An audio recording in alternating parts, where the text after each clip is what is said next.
Mystery Men? Not really. Casanova Frankenstein? Oh, yeah. Someone also recently said this to me, though. Yes, okay.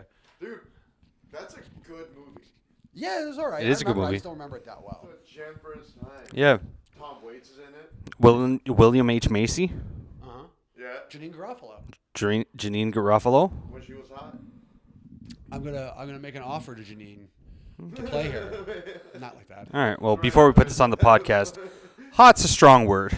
What? He said when she was Oh, hot. no, she was considered quite hot in the 90s. She was like the it girl of the 90s for like alty people. Hot. Not like hot. Not Yeah, like, that's what I'm trying to say. But like alt hot. She Yeah. was the alt girl. Yeah. Yes, that I Like, agree. She was the it girl in that. You can start this now. Let's talk about Yeah, Janine we're- Garofalo sexually. It's recording. She was like the reality bites means a lot to 41-year-old women. Fabian, you got to not talk during the pod though. Okay? Can you? Yeah. I thought you were joking. I thought you were joking that you were going to record a podcast with two cameras. No. Yeah, no. Listen, Janine's a nice lady. Janine once told me that only I could defeat Yuck Yucks. She shook my shoulders and said it. Oh, okay. Yeah, I don't know if she said that to a lot of people. She would hate you know, I support and I'm glad they bring stuff to our economy, but some comics, if you listen to podcasts in the U.S., they have their issues with the franchise. Well, do you know why I got fired the first time? It's a fun story. I'll tell this story Sure. real fast. No, I don't remember. So, my first go around with Yuck Yucks was very early in my career. I got signed like 2.5 years into comedy. Right. And at that time, I was touring with Stanhope and like doing like that sort of thing. And I was working with Maria at Comedy Bar. Mm-hmm. And she, weirdly enough, did an interview with Q when Gian Gameshi, remember Gian Gameshi, famous Canada's Me Too. Yeah, I mean, that's kind of our biggest. What are Canada's Me Too's? We have Gian Gameshi. Yeah. The guy from what's that fucking? Was the JFL dude? The dude who owned JFL got Me Too'd. Oh, right. Back in the day, and then who's the Canadian band, baby? That the lead singer got Me Too'd. Headley. The lead singer of Headley got Me Too. Yes, he did. Those are kind of our most prominent. What's the? There's a more prominent one that didn't pick up steam. What am I missing? But has allegations. James Carrey. Yeah. Well, no, I don't think it's a Me Too. Jim Carrey killed his girlfriend, I think. Is that what it is? Yeah, that's different. That's not what the Me Too movement was technically. Oh. Could you imagine what a genocide? Oh, yes. My boyfriend killed me. Me too. Like, that's a weird. Yeah, that's hard to get that movement going. Yes, you're right. Yeah, it was the OD thing, and then was he involved? Yes. Okay, you're right. Yeah, no. So it is Jim Carrey. So he's more in a Matthew Broderick. Yeah. Well, there's no controversy whether or not Matthew Broderick. They had to pick that person out of his grill. I mean, they're pretty familiar with Matthew Broderick. To be murder. fair, he was just trying to run the odometer back on the car. It would be funny to find out that Matthew Broderick's hit and run kill was actually that it flew backwards out of a garage and landed on the person it killed. That would be fun to find out. But Canada's Me Too's. I'm missing. I'm sure we're forgetting one that's like, I'm not going to say Jim Carrey level, but someone you forget is Canadian because they've just been so Hollywood for so long. Well, I don't think any of the SCTV people were raping. If John Candy had been alive long enough, and I'm not trying to be search in memory of John Candy. I think he's one of our finest. Yeah. But he was a partier, so there was a good chance if things had gone on long enough, we would have at least found out that John Candy poured maple syrup into a bitch's twat against her wishes. You know what I mean? Everybody's done that. Well, but I'm saying against her wishes. Okay, all right. It was he would have done a very Canadian. He used to fucking finger fuck me with hockey sticks. You know what I mean? It would be, anyways.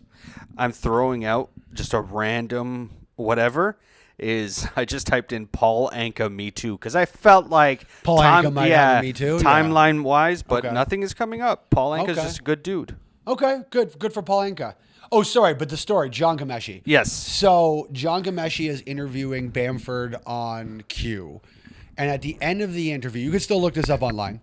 Matter of fact, if you want to pull this up, Sure. And just listen to like the last 10 seconds of it, because that's where I get fired. Turn my John Gameshi at one point asked her if she wants to tour the rest of Canada. I don't have to explain this. Whatever. We can if you do Q Maria Bamford, you should be able to pull that up fairly quickly as Regia sends me AI pictures of myself. Did you think Regia ever AIs himself with normal legs? Yeah, oh, certainly. 100%. Yeah. Or robot legs. More. Yeah. For those of you, and we're going to try, did you get any recording of any of me getting divorced from just before this?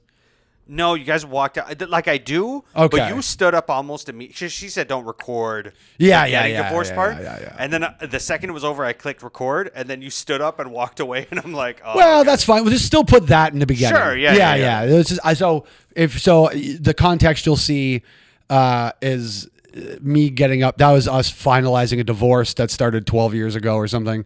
13 years ago. Although to be fair, when she left, she was like, "Honestly, I have no idea if this is going to go through anymore." It sounds like you two are very nice people trying to get divorced amicably, and the government is saying, "Well, you can't be that easy." Yeah, they just kind of keep throwing like different hurdles. I think one of them was like we had e-signed something wrong. It's hard to get divorced even when you wanna. Like there's no contention at all. Like just like the bit said, we really did. Like she even said it there. We just picked Blu-rays. Like it was like the easiest divorce in the fucking world. I got back from England. We went, this isn't working, huh? We had like a little, okay. And then I started moving stuff into the spare bedroom. Like it was that easy. So. What Blu-ray did you go hard in the paint? Like, this is mine. Listen, first of all, I would have wanted some of those. I had a good Blu-ray collection at the time. Yeah. I did security in this building that had a Blockbuster head office in it, so I would get screeners all the time from this Blockbuster head office. So I had some good stuff, but I would have been strategic. One, like my bit says, she wanted Jurassic Park. Probably still to this day, one of the biggest Jurassic Park fans I'd imagine that exists. She just loves fucking Jurassic Park. So I knew that I had 3 picks free where she was getting the whole trilogy of Jurassic Park. Yeah. And I had a lot of wrestling DVDs, I imagine, at the time, so I probably didn't pick them till the end because I knew they weren't going anywhere. So my stuff probably was unwanted, I imagine, for the most part. So it's not like something random like the 3rd season of College Hill.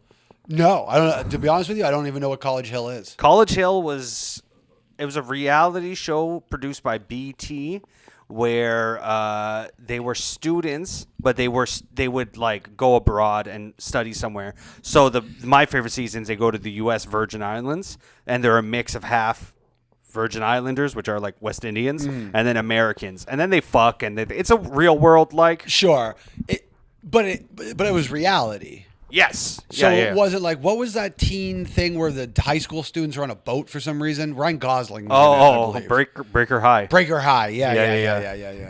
Yeah. Why were they just high school students in the ocean? Yes. No, it's fine. It was. Yeah. It was a real show, man. It was a real show. They signed up for a cruise student thing. But that's not a thing. I don't know.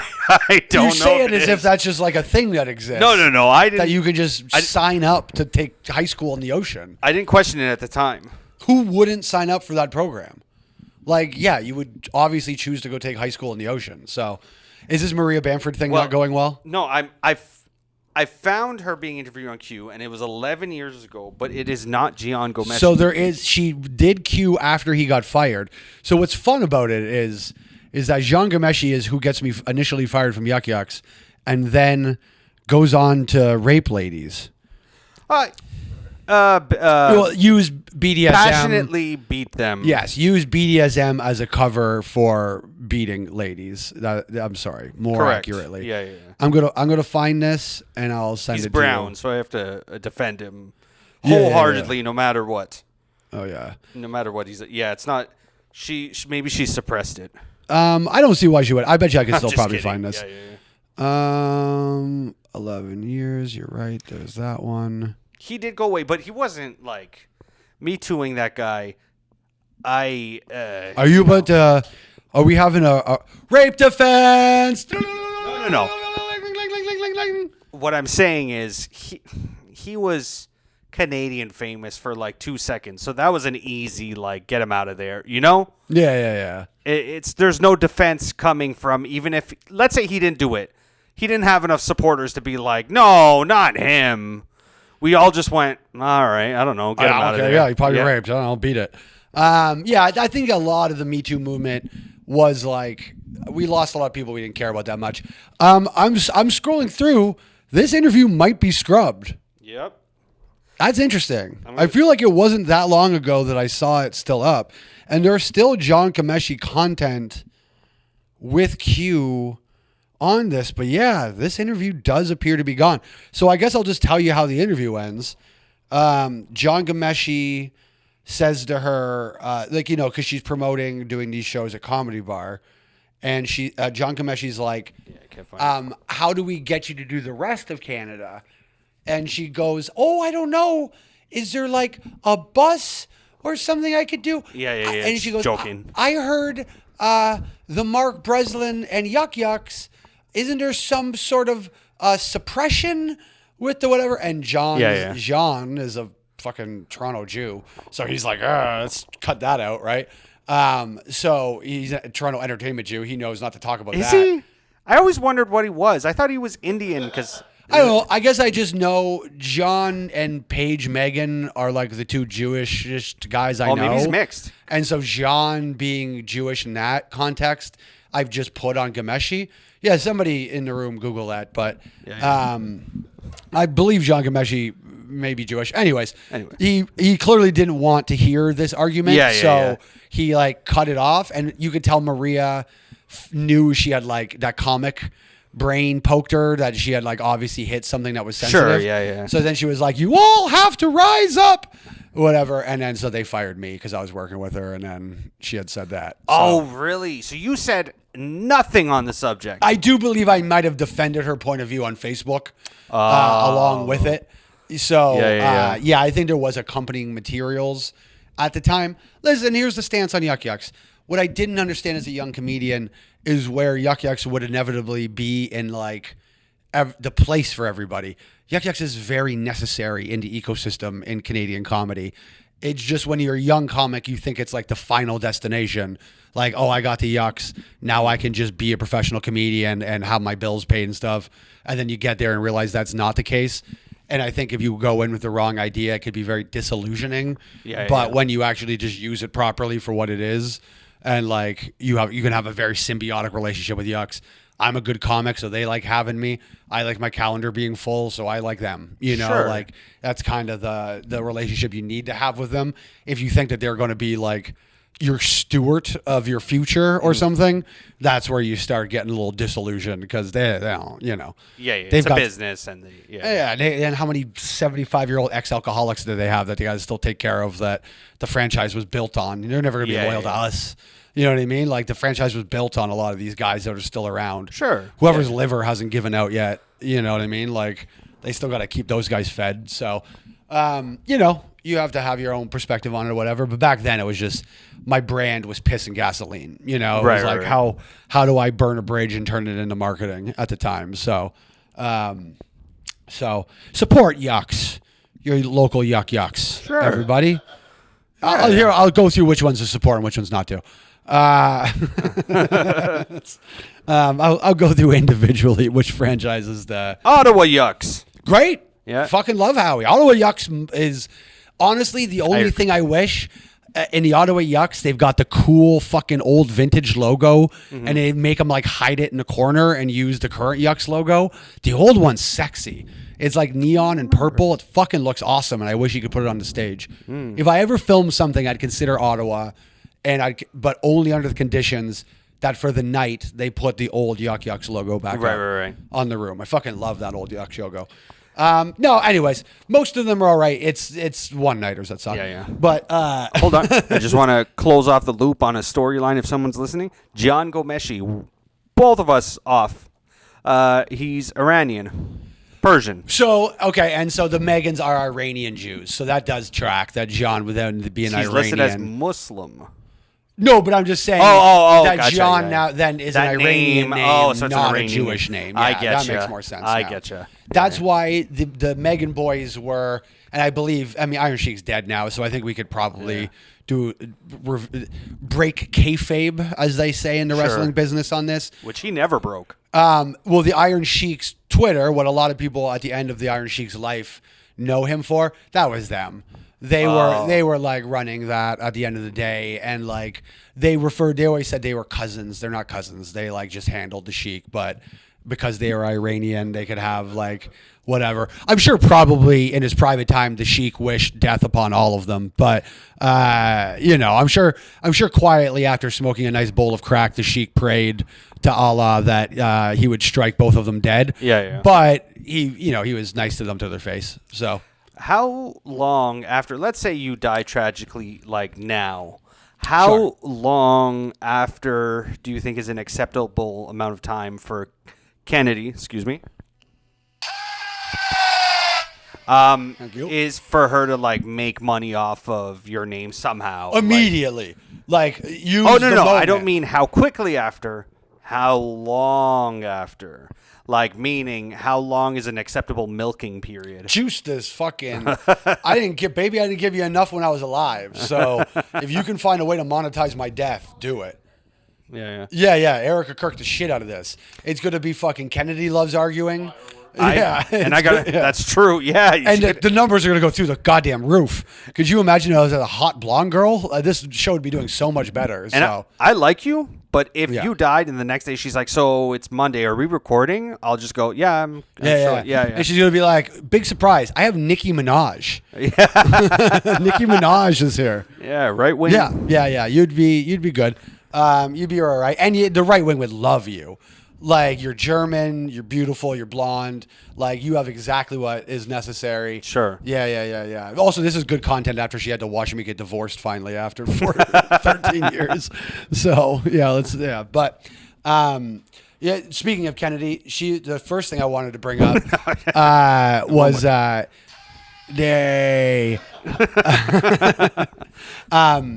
so what were you looking for when you found this ad?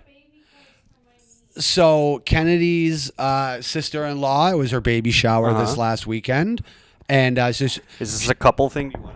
No, it's okay. I can explain. She was looking for stuff for her future niece, who should be with us pretty soon, and so Simon's is a good spot to find clothing for children. And as we were doing that, can you pull this up on the maybe show Fabian just so he can have an emotional reaction in the room. I'll just call it the iPad, but it's not. It's a Lenovo. So I'll assume this is pulled up now on the screen on the podcast itself. Yeah. But now I'm not like that. I have the picture myself. I just want to make sure that it's on the screen for the audience at home. Yeah, they're watching it right now. Now, I'm not a big everything is child porn guy. Sure, yeah. Like, I'm not overly sensitive to it. I understand the argument very often where when people a lot of times when conservatives say that like children are being sexualized in a situation, the liberal response would be it's like, well, you're a pervert for seeing it that way. Yeah. You know what I mean? And sure. I think there's validity to that argument in certain cases when you're like, oh, why are these girls like, when there's like dress codes in like an elementary school. Yeah. I'm like, well, why? Because you guys are fucking horny weirdos. Like, you can't have spaghetti straps because you can't control yourself. I understand that section of the argument. I believe this is where it crosses a line. This particular ad, I think, is a little more aggressive than when I sent you this text. Yeah. Give me your initial thoughts receiving this text message from your friend and podcast compadre, Rob. So, I mean, it should have been, wow, this is weird. Why is the kid shirtless? My initial thought was I thought man buns were out of style. I remember thinking that. That kid they're going to make fun of him in school. It didn't even occur to me what I never even got around to looking at what. First of all, $88 for these pants is pretty expensive. Yeah. For kids' pants. I would also like to point that out. I'm sure they're quality pants. Have good. I will say Kennedy brought a little jumper outfit for the child to the baby shower. It was a hit, and it was from Simon's. It was very well received. Apparently, that's going to be the coming home from the hospital outfit. She was very proud of that, and you should be. It's the boy. It's just also that. No, is that a boy? That's a girl. No, the shirtless one. That's a girl. No, that's a boy. That's not a boy. That's a girl? That's a girl. This is like the girls section of the kids. No. Yes. Oh, that's so much worse. It's a young lady. It's a beautiful girl. That's also not cool. Yeah. And so I will say, like, it's not just the toplessness. Yeah, that's a... It is like, because again, yes, should like a little girl in the right situation allowed to be topless and you don't have to sexual, like, you don't have there's to. a 4-year-old girl at the beach running around and the You parents don't like, have put to- on your shirt. Who you know. cares? Yeah, That's yeah. fine. You don't look at those as tits. That's crazy. Like if you see a 4-year-old topless girl at the beach and you think, "Oh my God, her tits are out," they should put you in prison. Like I understand. Like that's a crazy thought to have about a child. That But copper if, tone baby slut. but she if is. at the beach Yeah. somebody was posing the same topless 4-year-old girl, like it's like, you know, because this is like listen, I've been like a heavy guy in my life, right? And if I was ever to take like a picture, you know, like if you were ever to You're pointing at Fabian. do you send your Sanker, do you ever send your girl nudes? No. Did you ever? Was there a point where you were still doing that? Might have sent like a cock pic. Okay, but no full body. No, are you insane? I don't have to. Yeah. Fair enough. Yeah. But if you were going to, I imagine it would require a good deal of posing to make you like to find the acceptable position. Yeah. And what even a cockpit, I'm sure you're doing a lot of. This is how I would send it. I would have you in the picture, and then I would pull the T-shirt over your head so your bald head was there, and then I would put my chin on your head, Okay. and then bottomless for you, and then people will think that's me. Yep. Yeah. Yeah. But I first of all appreciate it. But I'm just saying this This and is I still weird. believe it's a girl, was posed in a way to be like look seductive. You can make a Yes. comment. No longer available, so. The item has been taken down. That's so fun. We might be at that. So this I reminded me of another scandal, and Sanker, if you could bring this up as well. Sure. Matter of fact, I'll find it and send it to you. Sure. Do you remember the IG controversy? me anything. What? If you IG IG me it? anything, because it'll come to this thing. Do you remember the controversy? Yeah. Do you think that because it was a topless girl, it just sold so well they don't have anymore? They're like everyone thought it was like Wayfair. We have another issue. Yeah. Yeah. The same issue. A bunch of pedophiles are just like, I gotta get those pants. I don't know why. Well, remember a couple years ago when a bunch of the Wayfair items seemed to be named after children and were like oddly expensive? Do you remember this controversy at all? No. There was like $10,000 like wardrobes for some reason on the Wayfair site, and the names seemed suspiciously like the names of like missing children, and people were like looking up missing children and going like, "Oh, this dresser's called the oh shit, hold on, I didn't get the right thing for you. This dresser is called like Annabelle, and so like, and there's this missing girl in Puerto Rico named Annabelle. This must be the missing girl. It must be in this dresser, and that's why it's $10,000 because you're actually buying a kid in a dresser." That was like the theory or whatever. Right. But which, by the way, I probably for like 2 weeks I fully believed because it's just fun. Yeah, I have it right. So the claims that Wayfair was naming products after missing children as part of a trafficking scheme, AI thinks is false and baseless. Sure. Yeah. Sure. It's funny. AI believes in no conspiracy theories. AI is very buttoned up about its conspiracy. Well, this is the problem we're going to run into with AI, is that, again, and this harkens back, probably this will be a slight repeat, but again, this is like the America versus Canada free speech episode. America is crazy litigious. So they are going to program AI to be worried about litigation. So AI is never going to give you anything but the legally acceptable answer to anything in any situation. Right. Did the Clintons? Let's ask. Hold on. Sure. One moment. You're calling Hey. the Clintons to ask? Hey, chat.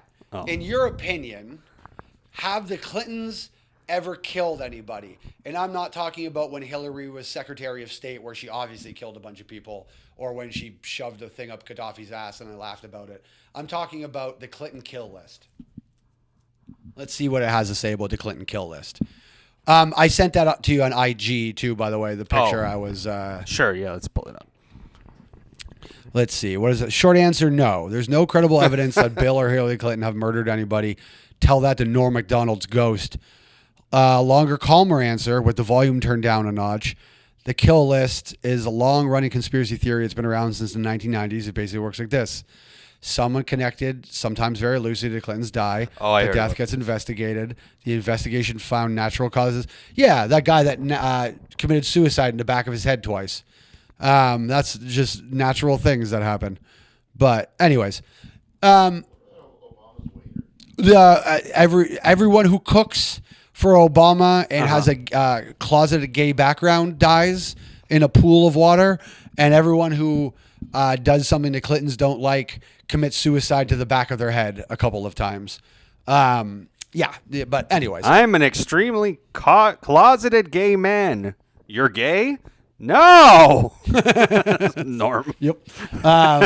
Watching Norm try to bring up the Clinton kill list on The View is one of the best viewing experiences of all time. It's so awesome. They get so mad so fast.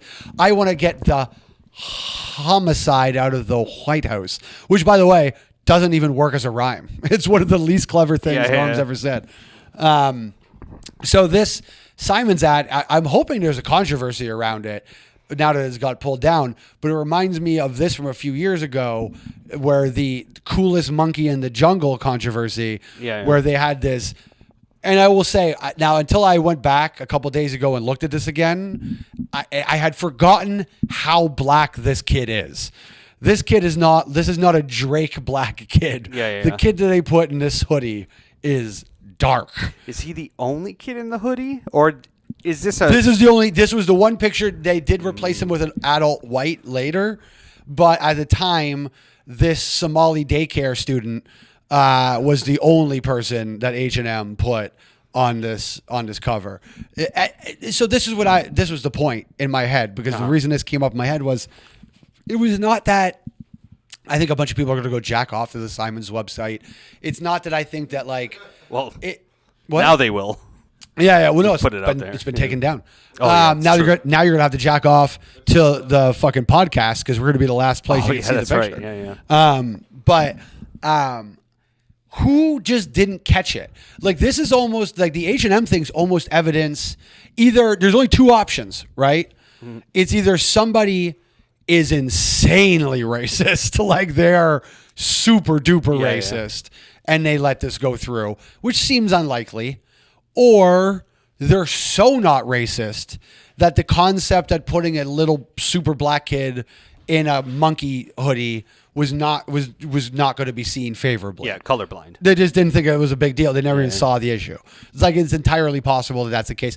And this is where I think that this falls in. And this is going to be a tricky racial thing we have to deal with coming forward, especially in Canada, is that we live in a very black and white dichotomy, right? We don't really think about the spectrum there. And brown people don't really live in that. Brown people also don't like black people. You know what I mean? Like, it's not like, and probably white people for that matter, they kind of live their daywalkers to the whole experience of white versus black, right? So if you had a brown person in charge of H&M, they're not as familiar with calling black people monkeys. Like, you know what I mean? Like, they're just kind of not part of that battle. Like, they just have different feelings on the races. Yeah. So they don't know that white people have historically called black people monkeys and that it wasn't like a term of endearment. Yeah. You know? So anyways, I think that's a case of brown hiring and it leading to unintentional racism because they're just not familiar with that type of racism. Yeah, I would say this is even if both ads were intentional, like one is by someone at the top being a pedophile, and then the other one is someone at the top being a racist. Even if that's the case, there was still somebody or a few people at a lower level who aren't pedophiles and aren't racist and still missed this one. Absolutely. It did have to go. There is a graphic designer, website developer who saw this and didn't do anything about it. Yeah, we do need the website developers to step up. It is amazing. That is the one industry that could stop child pedophilia like this altogether. Someone's got to develop these websites. Yeah, that's true. Yeah, if you didn't develop a child pedophile website, you know how hard it is to procure child pornography, I imagine? Yeah. I don't think they have time to learn web design. I think most of them post on Squarespace. You're using Wix. But you can't. Nobody wants child pornography with the Wix fucking. What is that called? Watermark behind it. Oh, yeah. You know what I mean? You can't have Wix.com watermarked over a 12-year-old's tits. Well, they can take that down and AI it out. Sure, fair enough. Yeah. Not on the website. I think Wix would make you. Yeah. So that's got to be a problem soon. AI child porn. Yeah. What do we do with that? Do you let them have it because no child is actually... I think I say let people have... This is a tangent I didn't expect to go on. I think it's methadone-ish. I think you should allow them to have artificial intelligence. I've always been a firm believer on... I think there's two ways to look at this. And I truly believe that Trump is like the perfect evidence that my way of looking at this is the correct way. But it's like the Columbine argument with Marilyn Manson, right? Are certain things a release valve to get that energy out, which is what I believe, right? Mm-hmm. I believe we got to Trump because culture got so repressive towards right-wing people that energy had no place to go. There were no Andrew Dice Clays. Mm-hmm. Like, I think an Andrew Dice Clay stops a Donald Trump.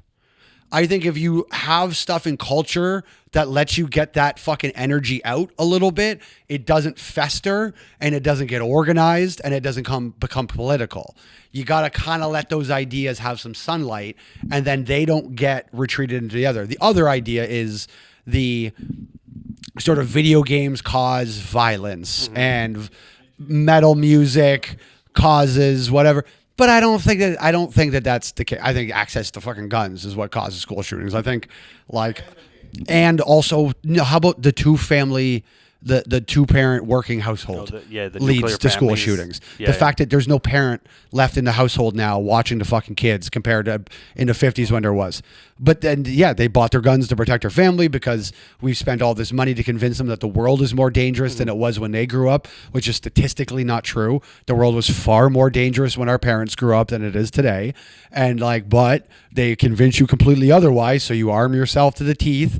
And then now to afford all the arming and the security system and the neighborhood you had to put yourself in and all of these things, you had to... this is why when I talk to conservatives, I if I want to talk about healthcare, I don't talk about it in a compassionate way. I talk about it in a fiscal way to conservatives, because why talk to them in a language you don't give a shit about? If you were Chinese and I was trying to talk to you about healthcare, I wouldn't talk to you in English, because I talk to you in Chinese. What's the point in talking English to a Chinese person about healthcare? The third one that's less popular, Uyghur. Uyghur, what's up? Sup, China? Whoa, goddamn! Look all you do. You never touch a black man's. No, I don't like Macklemore. Yeah. So, when I talk about secure, when I talk to conservatives, I try to talk to them about fiscal policy, and in my opinion, all of this race to the top conservatism bootstrap shit leads to poor people being more desperate and more poor, which makes them more dangerous, which means you have to spend more money protecting yourself. And if you actually just created a social safety net for the people at the bottom so they didn't feel so desperate, you would actually just be naturally safer and you wouldn't police are only necessary in society when there is a difference between those who have and those who have not.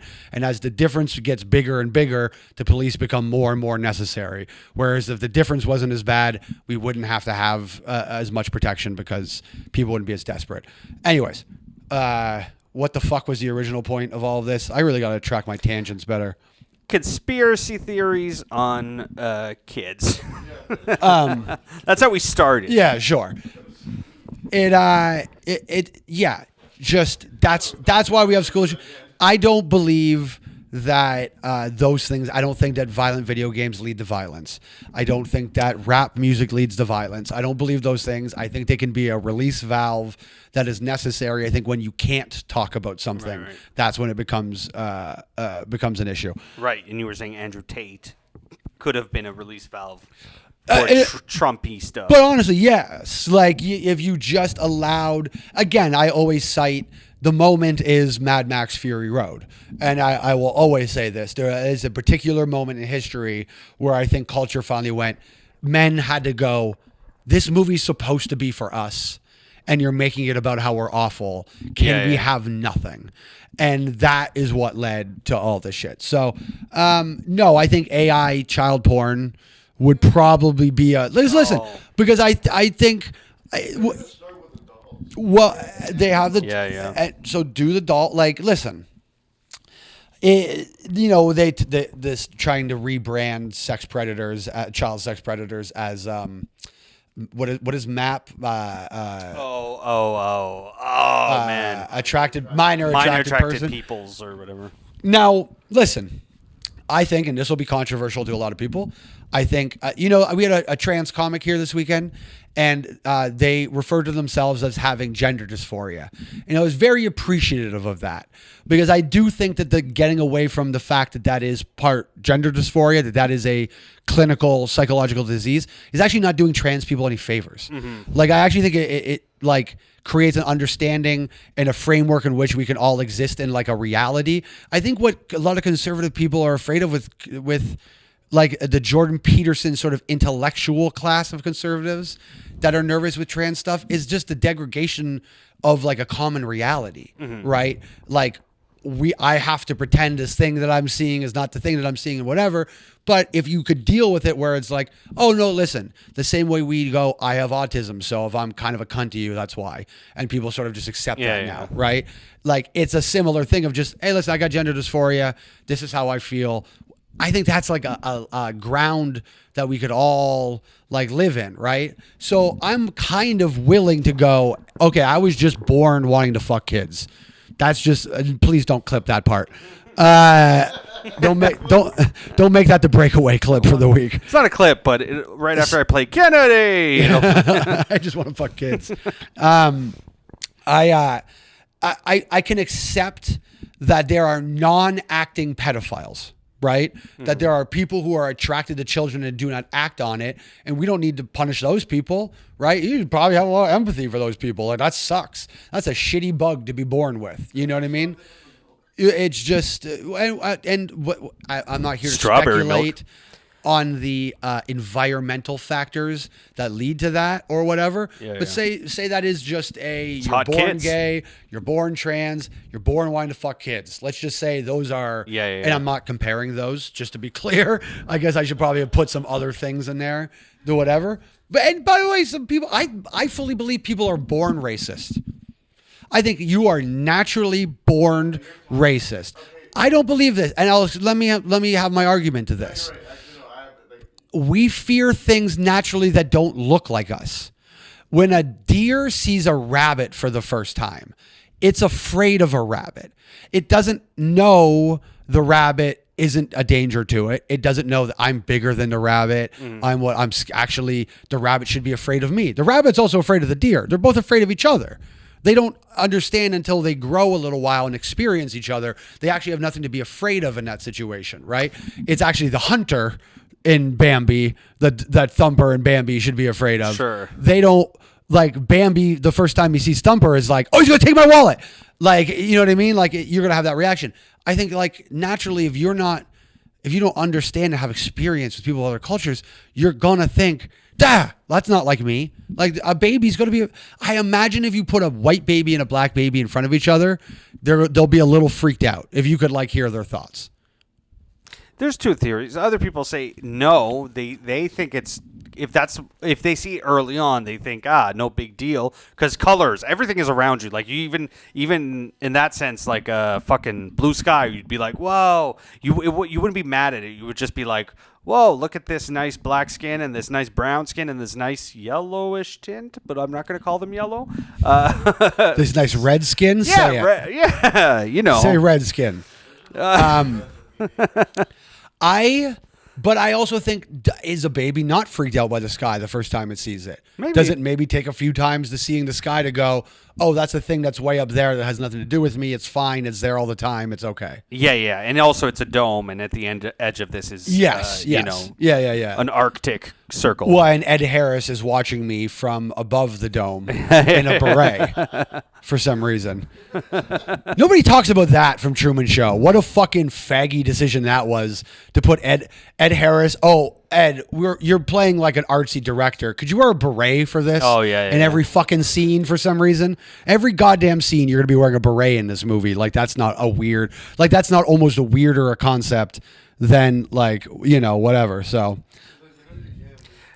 The thing that bothers me the most about the Truman Show now that we're older is that you realize no one would have cared after 5 years. First 5 years we would have watched, and then maybe if exciting things happened 10 seasons later, we would have been back in. Oh, whatever happened to the Truman Show? Yeah. There would have been a real period. Also, how much of the Truman Show would have been us watching him jack off? From like 13 to fucking 21 would have been mostly us watching Truman beat off. Also, by that logic, maybe they didn't use it because they weren't creeps, but they have the film of him doing it. Absolutely. Because they you want to talk everything. about child porn? Truman Show. Ed Harris is an Epstein level child predator. And if the way we understand Hollywood now, there's no way they weren't selling Truman Absolutely. videotapes. Do you think that Truman Show is actually supposed to be a metaphor for like Kubrick and like the Eyes Wide Shut parties? Everyone thinks Eyes Wide Shut was trying to tell us what Hollywood was doing, but maybe the Truman Show was also trying to tell us that they're filming our children all the time for their pleasure. Maybe that's what the director was really trying to say. And it wasn't just a movie about our Andy Warhol idea of 15 minutes of fame. Yeah. Maybe. I don't know. So, anyways, AI child porn is fine with me. Rob loves arguing. As a matter of fact, could we... Hold on. Hey, chat. What is the legality around AI-generated child pornography? And what's your opinion on whether it should be legal or not? Because I'm of the opinion it's sort of methadone. It might stop people from offending. So are you allowed to produce AI-generated child pornography? And if so, can you start me a Patreon for that? I don't... Not because I want it, but because I want to profit off it. You annoy me as much as my girl because if she'll do stuff like that and I'll go, make the question simpler. Just say, is AI child porn No, cool? I want a relationship with my chat GPT. Okay. It needs to know like my patterns, the whatever. Like, no. Legality. In Canada, the US, the UK, the EU, and most comparable jurisdictions, AI-generated they don't say child porn anymore. Yeah, Child sexual abuse material, which was the name of my first album. No real is illegal, even if no real child was involved. It's pretty fictional. It's part of harm reduction or research reasons. Research reasons is fun. That's a fun excuse. The old Pete Townsend. Yeah, I was gonna say. Yeah. Yeah. There's some of that, and is there like, oh, she's a fairy that never grows up or something? Like a vampire. Well, yeah. There's certain things that just Japanese morality allows. Yeah, but they'll blur a dick. Yeah. Even if it's not porn. Yeah. Like I saw somebody posting like some video from some anime that I had actually, because I'm a nerd, I had watched, and somebody explained how creepy it was that basically there was a reincarnated character, and then there's another character who lives forever. When that character was reincarnated as a baby, he showed up to look at the baby and be like, "Yo, my girlfriend's back. I'll come back for her one day. And everyone was like, there's something there that's not right. Yeah. Okay. Like if Kennedy, let's play this game. Kennedy's reincarnated as a baby. When are you coming back in? It is tough, and her ex did this, but but yeah, I don't. Do I redshirt baby Kennedy? Well, no, because I'm not going to put her through being because I'll be 57 then when she's legal. You know what I mean? Like I love her too much to put her through having to fuck. By the way, like romantic lifetime obligation. You know what I mean? Like you're putting this pressure on this person to be like, no, you committed to me in another lifetime and whatever. So you're like, it's like an arranged marriage situation where you're going to take my 57-year-old dick at 18. Nah, I can't. I'm not going to put her through that. Right. You'll let her find a young man. Yeah. I picture you more like this is if it was a Lifetime, not a Lifetime movie, but like a beautiful movie done by a director.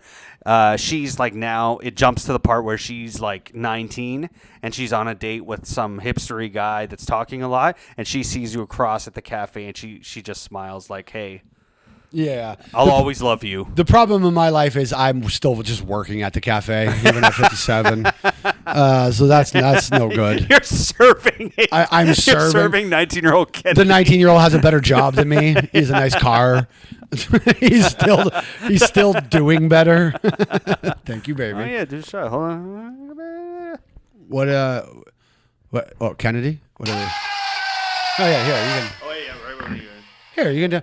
Yeah, I'm divorced now. Yeah. Here you go. Yay. This is no longer adultery. No problem. So, all right, I want to move on to how long we've been done. I might have to skip a topic here. We have 10 minutes left. Okay, in an hour. Just not that I'm stopping you. I talked about child pornography a little too long there. Who hasn't? Yeah. So, can you pull up the Jeffrey Sachs Breaking Points interview from a couple days ago? Jeffrey Sachs, I'll catch you up on. If you listen to this podcast and you like my thoughts, Jeffrey Sachs is my favorite economist.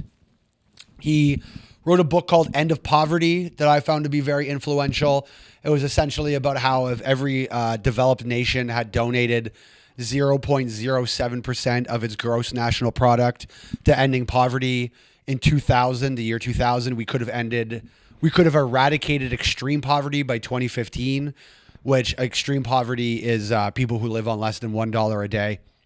And the book is like mostly charts. It's like a total action plan. It's not emotional. It's not like he's not an alarmist. It's literally was just like, here's how you literally take these funds. A lot of it was about, he's very pro Bill Gates, which I know a lot of people, I've been a much bigger Bill Gates defender than a lot of people in my sphere over the last few years. I think that, like the man's turning shit into drinking water in Africa. He gets a lot of Bill Gates' quotes get attributed in a way that sound nefarious, but you have to understand how autistic this man is, right? Like he's not a great communicator. Bill Gates was not for giving speeches. So he says things wrong. Like you should say, I've given water to Africans. He yells, I fed shit to black people. And you're like, whoa. Yeah. Bill. But he literally is like, you can put literal human shit into a machine and it extracts clean drinking water from it. Like it's incredible.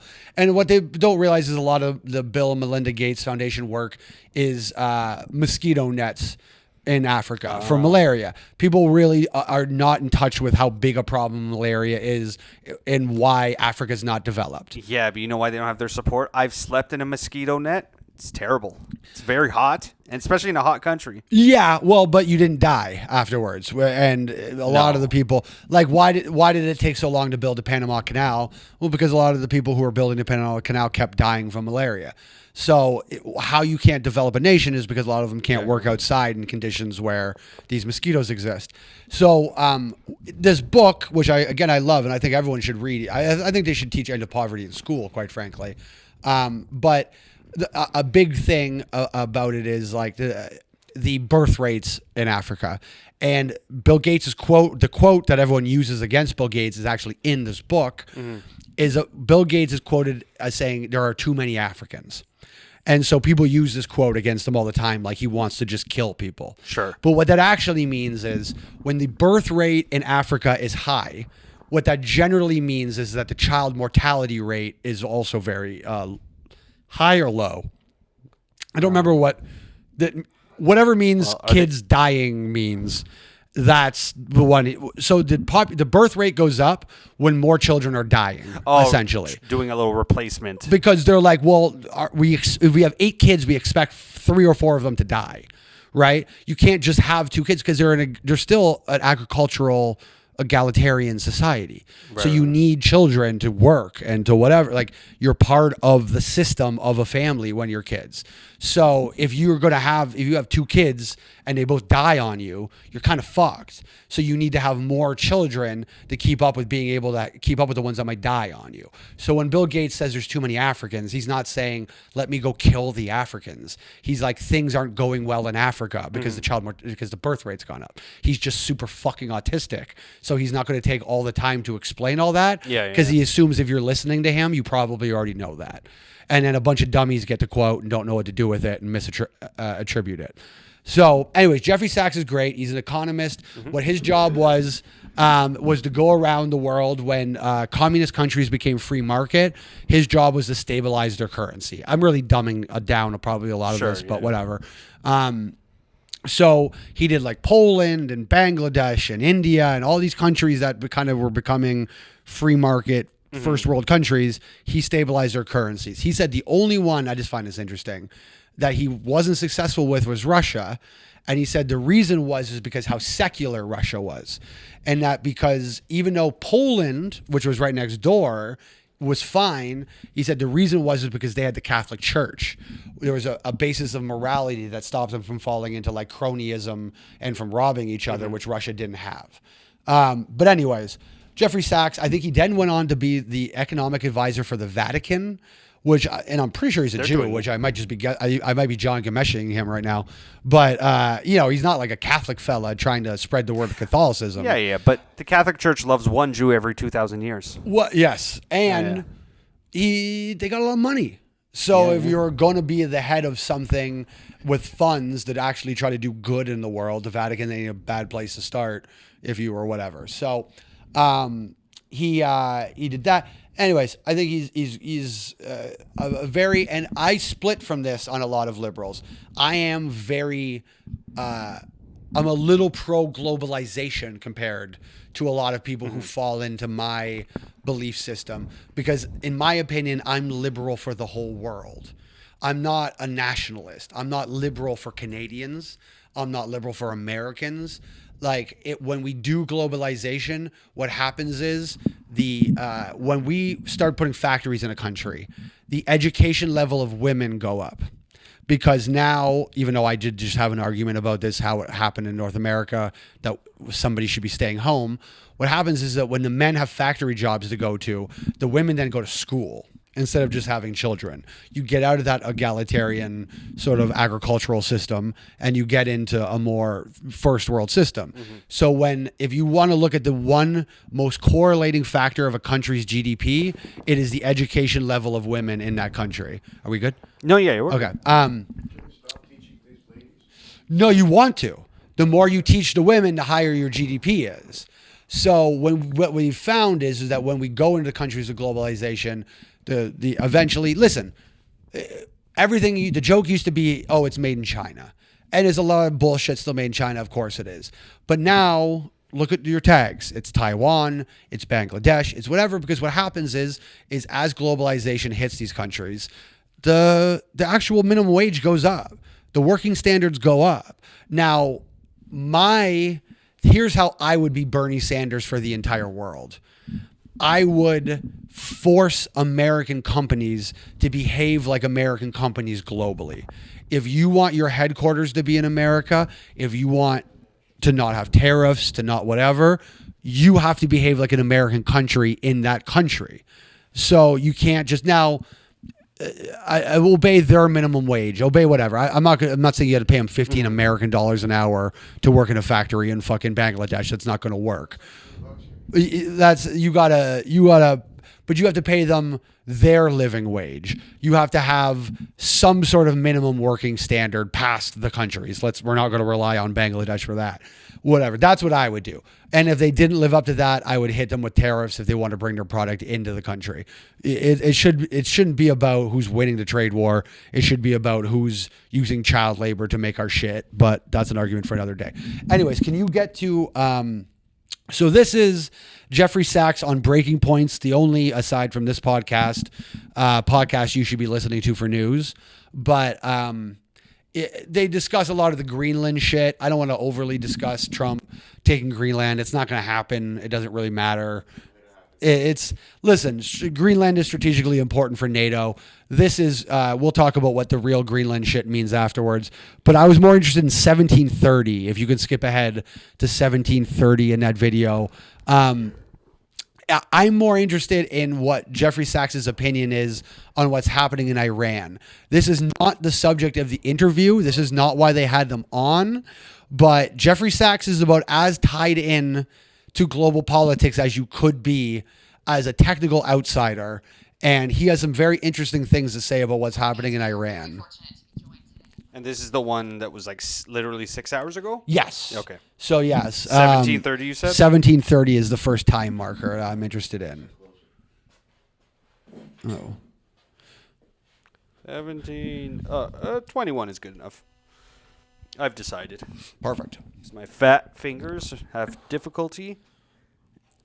Yeah, you'll hear it. Okay. Perfect. Is that going up in volume or I cannot see? You didn't press play. Yeah, no. I'm trying to go up in volume. I gotcha. Yeah.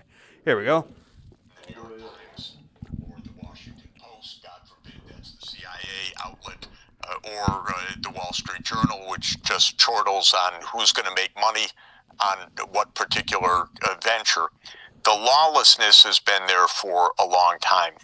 It's coming unhinged, though, with Trump in the last few weeks, because now everything is open game, and that's why I say that there may be something psychological or something constitutional or something gangsterism in this, but the pace of the lawlessness and the brazenness of it and the boasting of the absence of any restraints is something new compared even to the lawlessness before. Now, the Europeans used to object once in a while to this. There used to be European leaders who objected to the Iraq War, for example. They said it was Where you at, correct. France? It was dangerous. Stop worrying about trans people. Knew Start those fucking leaders. defending Norway. We don't have them in Europe for the last 15 years. It's an interesting question why. I think they are afraid of the United States and afraid of Russia. And I'm good on that. Let's skip ahead to 2220 if you could, please. Sure. Cool. Sure. So, sorry, that wasn't the part on Iran I wanted. I wanted to get to that after. We're going to put a pin in that because the last subject, and after 2220, if someone could pull up a list of a world map with all the countries listed on it afterwards, if we could. What? Every country? Every country. All the countries. Oh, shit. the Europeans when they're being attacked. But I do want to say that consistency, that actually we should follow some principles, is what keeps us all alive, we hope. And if Europe doesn't utter a word when the United States makes every abuse, every regime change, every covert operation, every bombing, every complicity in Israel's crimes, then they turn around and are surprised about Denmark. It's a little sad. By the way, That's good. I don't know if we have time. I would like to just find. First of all, everyone should watch that interview. It is really good, and Jeffrey Sachs is an incredibly important and serious person to listen to. And the fact that Breaking Points even platforms him is great. But one, he goes into a lot about Iran being a CIA operation. That the CIA and Mossad has drummed up this particular round of protests, and that's why and if you look at conservative media, it makes total sense. All the conservatives can say right now is, why don't liberals care about Iran, whatever, which is they do, but it's just we're not funding that. They're trying to compare it to Gaza and make this, particularly Israel supporters are going, oh, everyone at Columbia wants to protest when it's Gaza, but now Iran is killing its own citizens and protesters and nobody gives a shit. Which, first of all, is a straw man. Of course we do. People give a shit. People want to free Iran. It's just we're not paying for it. Like, that's what we have to realize. We paid for Gaza. And that's where people actually feel like a moral responsibility to do something. Yes, we are not the world's police. We can't go around to every country and moralize every situation and fucking protest on everyone's behalf. But when our own money is going to the genocide that's taking place, it's a different situation.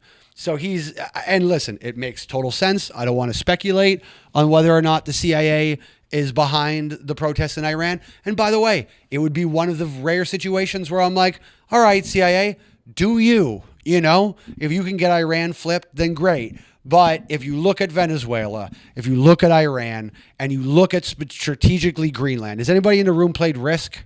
Yep. What is a strategically important area in that region in the game of Risk? Baltic Avenue. Absolutely. Yeah. And what on the way to the Baltic, not Avenue, but the Baltic Sea, the Baltics, what do you stop on the way? Greenland. Yeah. Greenland is a strategic military installation, right? And so I met people that were in that war. we have to, and from the game Risk. No. Okay. I was like, I don't know. That's a Parker Brothers war. During the 90s. So 90s Baltic. yeah, but Avenue War. Albania.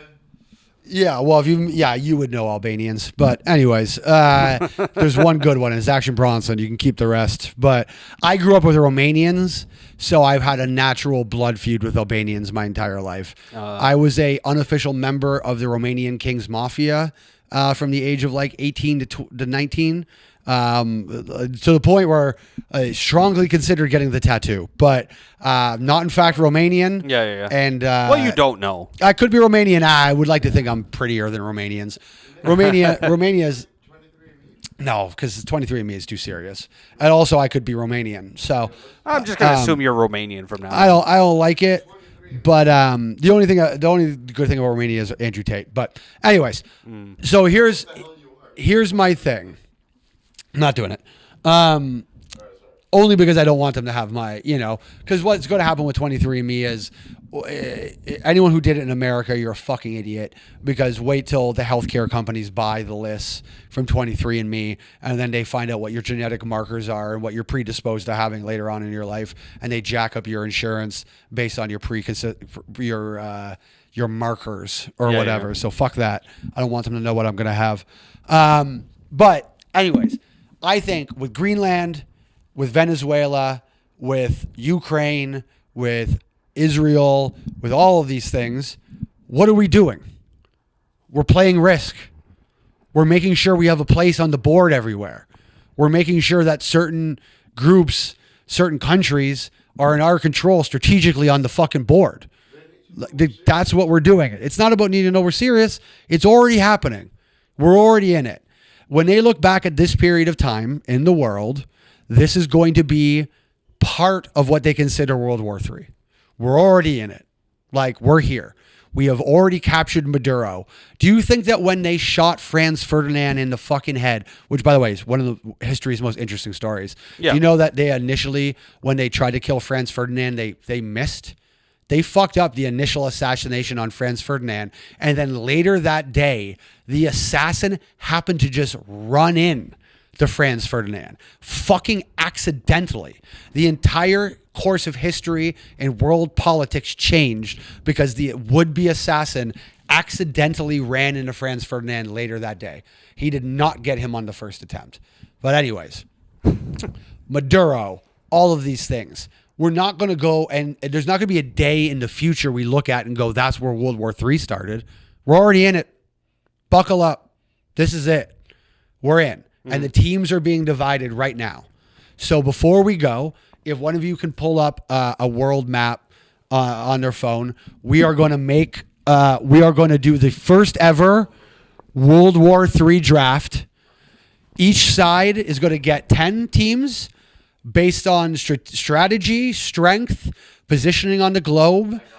And we're gonna and general the vibe's got to fit each team, right? Like Russia and America can't join each other. You can't. So we're gonna have World War III, and we're going to put these teams together. So who are our first picks? Obviously, America is a first pick, and I think we can all feel pretty comfortable that Russia gets first pick on the other team. It's U.S. versus Russia. We're strategically aligned. Yes. They're the Yeah. coaches. Yes. So on the playground, America and Russia have whatever. Now, let's be honest. America gets first pick. Russia is sort of dealing with countries that America has alienated, the stacks countries. These are countries that don't have sanctions against them and don't have a lot of options. So America gets their first choice in countries they want to choose. So Mexico.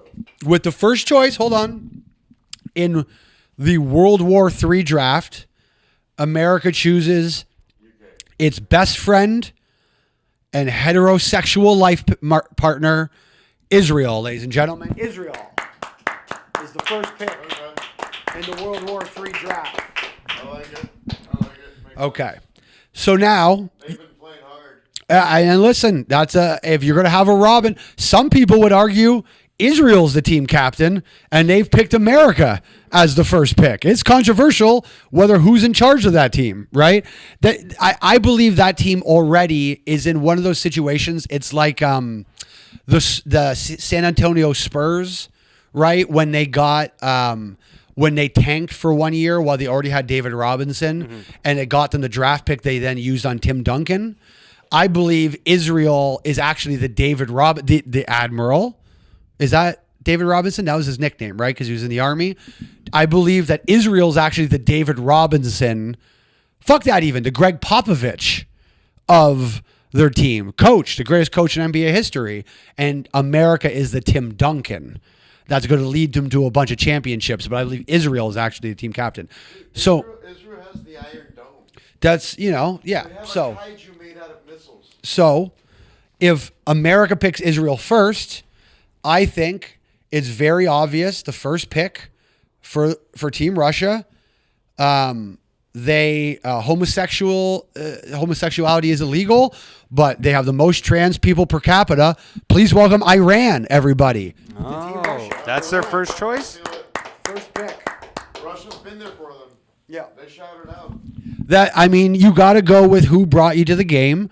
They're going to need, if we're looking at Israel in the Middle East, you're going to need Iran to counteract that, to have some position of strength in the region. So we're going to go Iran. So now we're back to I think you're playing smart. America. You're playing smart. So America, now we have our stronghold in the Middle East. You really don't need a whole other lot in the Middle East at the time. Israel's going to be able to hold down that fort pretty strong. So we are going to go all the way over to South America.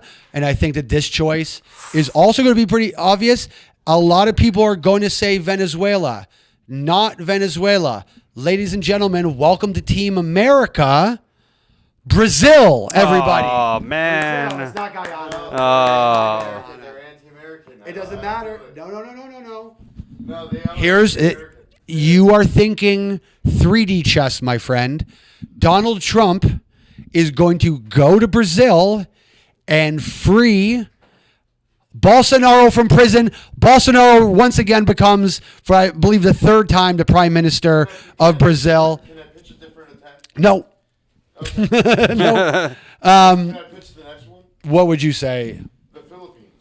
But we're not there yet. We're still in South America. I know that Filipinos seem Do like you remember Patton? He defended the Philippines. It's- So everyone else is dead. it doesn't. Fabian, enough. He said wave after wave. So we are going to go. We have to pick a team for Russia and Iran in South America. We are going to go, ladies and gentlemen. We may have removed and kidnapped their leader, but if there is a thorn in the side of America consistently in South America, we're going once again with Venezuela, everybody. Venezuela joins the team. and we're gonna go whatever. So we're gonna go back to America again. We're gonna go to the. Now this is where things get interesting. We have to draft a team.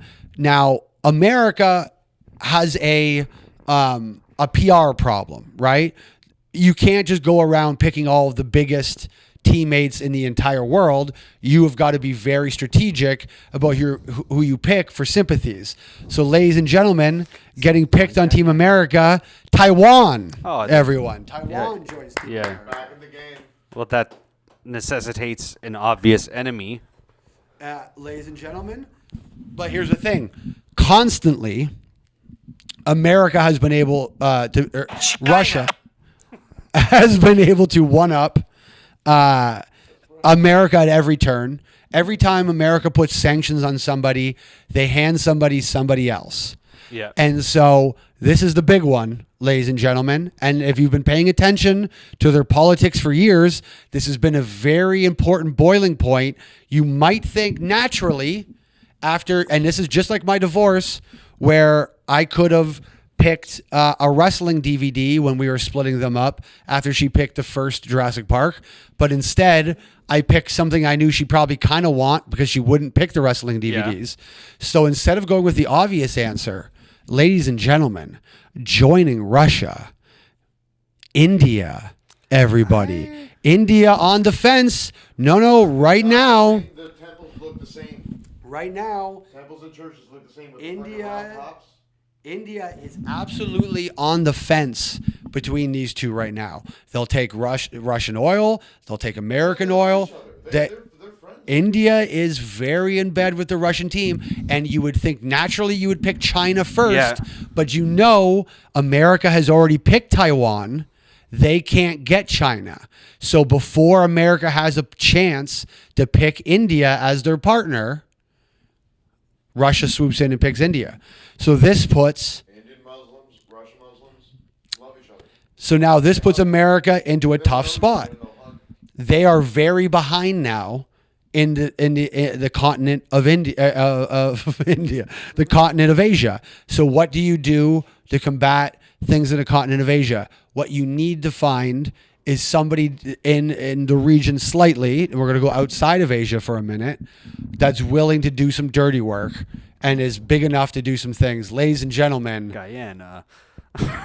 South Africa, everybody. South Africa joins the American Legion. Now, here's why we're going to go with South Africa. Because South Africa knows how to ethnically cleanse. And if you look at the opponents right now, you have very little white countries. And so right now, South Africa loves killing white people. And so if you could then have South Africa, which has a history of being like, Nelson Mandela and whatever, and you can sell Americans on the idea that that's what we're doing, you can then use the South Africans to kill a bunch of people and us think it's good. So we're going to now, naturally, Russia's next choice, just to make sure, we're going to go with China, right? Everybody, we're going with China. So far, at 5 picks apiece, we have America with Israel, Brazil, Taiwan, and South Africa. Russia has Iran, Venezuela, India, and China. I don't think Brazil works, man. Dude, you have to let things go. America, for now. But when Trump approaches and frees Bolsonaro and they put Lulu back in prison, things change. They need a stronghold in the region. Fuck Argentina, though, because Argentina doesn't have they don't have the natural resources that are necessary. They have the most beef in the world. And Brazil, as part of this, will invade Argentina to get the beef supplies. The best dancers and capoeira artists in the entire world. And we're going to... All right. Anyways, we have to pick 5 more countries really quickly. We don't have much time for this. So, America takes Australia. Also, the largest beef producer is the U.S. That also makes sense. Yeah, I was like, there's no way it's Argentina. It's way smaller. Well, you know what? Per capita? Yeah, let's Also- focus on next country. Let's be honest. I also don't know that America's the largest. Check how far Argentina is. Fabian, you guys, Fabian, stop it! Jesus Christ, it's a fucking recorded podcast. It's Jesus. They're taking Australia, Russia. Just to be funny, we're gonna take New Zealand, just because we want to have an enemy right next door. We're gonna go South Korea for America, and we're gonna go North Korea for Russia. I think those two are pretty obvious Sure. allies. So where have we? So we had America, Israel, Brazil, Taiwan, South Africa, Australia, South Korea, Russia, Iran, Venezuela, India, China, New Zealand, and North Korea. America is going to take Greenland, to be very specific. And in a shocking turn of events, after our recent deal, Russia is going to take Canada. We are siding with Russia, Iran, Venezuela, India, China, New Zealand, North Korea, and us, mostly because we're built mostly of Indian and Chinese people. And so eventually we just sort of have to, like, what are we going to do? Yeah, yeah. If we had a vote in the country, India and China is going to win by a landmark, by a landslide. So we got 1, 2, 3, 4, 5, 6, 7, 8. Greenland is the last. Ladies and gentlemen, just to make Sanker happy, Yeah. America is taking Guyana, everybody. Woo! Guyana joins Yeah, Team yeah, America, yeah. everyone. Yeah. America, fuck yeah. Yeah. We don't We're- really have much of a military and can't be helpful at all. Well, and just because America did that, surprise, surprise, Russia is finding an old friend, an ally. They're drafting Cuba, everybody. Cuba comes to Team Russia, everyone. Strategically, you want to take Greenland. America wants to take Greenland. Oh, that's scary. So then Russia takes Cuba, everybody. yeah. They're playing chess on the board. So we got one pick each. We can have a little debate thrown around the room. Fabian, now's the time for you to actually talk. Do you have a country you want to pitch to strategically put for Team America? Anyone? Any last words? The Philippines, you argued. Jamaica. But are we not getting South American heavy at that point? Do you really need Guyana? First off, that's Central America. Okay. And Cuba's so close that you need someone closer, which is Jamaica. Which is why, ladies and Let's gentlemen, take over Haiti. Fuck that. Let's go Haiti. ladies and gentlemen, I already argued that this would be done as part of a North American Union. So welcome to Team America. Its closest friend that isn't aligned with Russia, which is us, Mexico. Everybody. Mexico joins Team They America. have like a government. They have like the cartels that like take over, like they run. And most if of you the were country. going in World War III, who better than the cartels to be able to True. be a part of that warfare? They're like You Red are Force dumping Force. MS. They do weird stuff to bodies. Like they like. Yeah. Because Americans Funny. don't do weird stuff to bodies. I'm gonna have No, you they'll, like, Google write, Abu like, Ghraib. messages with humans. Like, Yeah, or what? Oh, so that's much better than putting them into naked pyramids in Abu Ghraib. We made living humans pile up onto each other in a naked cheerleader pyramid, and then we took pictures of it. And by the way, a lady did that. That's the craziest part about Abu Ghraib. Good for her. It was a fucking lady that did it. Yeah, feminism. that is pretty funny. She just wanted to decorate. So Russia needs one more strategic ally. They have Russia, Iran, Venezuela, India, China, New Zealand, North Korea, Canada, Cuba, and ladies and gentlemen, I believe they are about to walk like an Egyptian. Egypt. No, ladies and gentlemen, sorry. You changing your mind? I'm changing my mind. It really creeps me out that some of the TVs turn off and then turn back on. The top one up there. Oh, I think it just has. We have dirty power. Yeah, that's a ghost. Yeah, Kenny yeah, said yeah. it's a ghost and it's a Yeah, ghost. we have seances and such here. Ladies and gentlemen, Russia's greatest strength on their team is going to be their hairlines. Because, ladies and gentlemen, welcome Turkey to the team, everybody. Turkey is joining Team Russia. I don't think they would. Otto I don't Man. think they would. They're doing their own thing. Well, everyone's doing their own thing, but why wouldn't Turkey join Russia? Because like Russia has like Pakistan and Russia has Afghanistan. India now. They're We've like- already got them India. They can't have Pakistan. Yes, they can. You can't have both. Yes, you can. No, you can't. They hate each other. Fabian's childing right now. Yeah. Yes, it can. Yeah. What a that's And his arms were crossed. yeah. No, you can absolutely no, it is. No, you don't have to pick. What are you talking about? Like, Pakistan is down. Pakistan is, we just leave them alone then. If you got India, you can't have Pakistan join. This is the problem with Fabian. And this is the problem with, stop. That's the point. You don't, the same way when I got divorced, I didn't just pick the DVD I wanted first. I picked the ones that she would want a bit and left the ones I knew she wouldn't touch. You pick India and you don't pick Pakistan because you want India. You want the thing that America could have. They're not going to pick Pakistan. That's not part of the alliance. So you pick India so America can't have it, and that neutralizes Pakistan. I thought, is India Russia? India's Russia. Oh, okay, sorry. So they can't have Pakistan because then they're going to be at war. Now Pakistan has to sit on the sidelines because it's not going to join the American cause.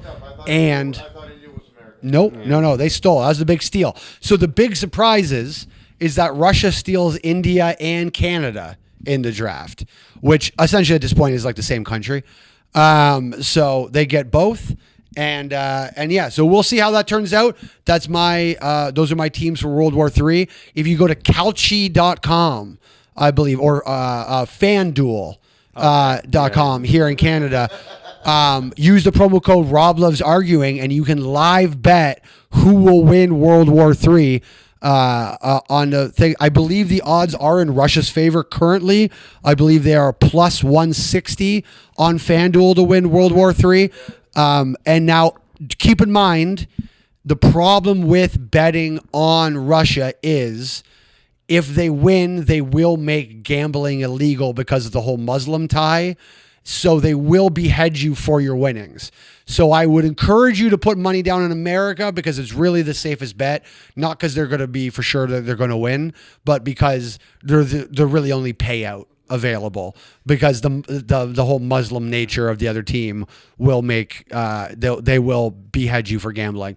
So I would go down and lay some money on FanDuel for America if you feel confident in that, and if you feel confident in the other team, just go ahead and get a prayer rug. That's probably the best thing. And by the way, which team am I on? I'll tell you what. It's go to our new child porn Patreon, and whoever spends the most money, that's who I'm cheering for. Thanks very much, guys. Argue in the comments below. Goodbye.